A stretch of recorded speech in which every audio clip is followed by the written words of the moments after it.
Σε προσκαλούμε σε κάτι μοναδικό, στην Εξόρμηση Οίκος. Μια εμπειρία που μπορεί να αλλάξει τη ζωή σου μία για πάντα.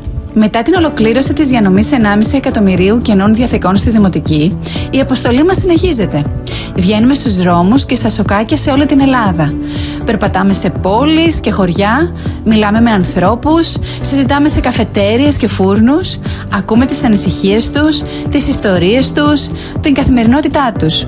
Προσευχόμαστε μαζί και μιλάμε για την αγάπη του Χριστού μέσα από απλές, αληθινές στιγμές. Ήταν μεγάλη ευλογία καθώς ήρθε η ομάδα του Οίκος και υπηρετήσαμε εκεί μαζί όλοι. Και ήταν μεγάλη ενθάρρυνση γιατί ο καρπός έμεινε καθώς έρχονται ακόμα οι άνθρωποι εκεί που μιλήσαμε, που συζητήσαμε και έχουμε κρατήσει τις σχέσεις.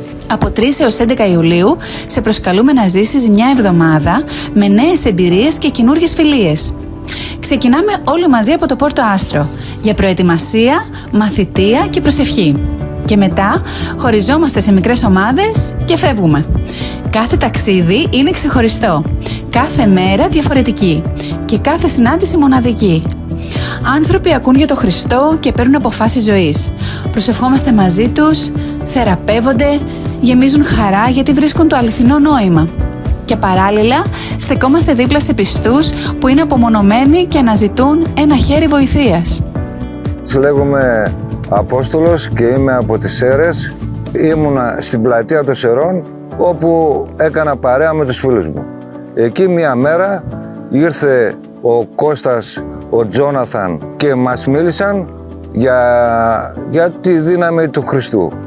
Τα πρόσωπα τους έλαμπαν, κάτι νιώσαμε μέσα μας, αυτό μας τράβηξε και μερικοί από εμάς άλλαξαν πορεία στη ζωή τους. Ένας από αυτούς είμαι και εγώ.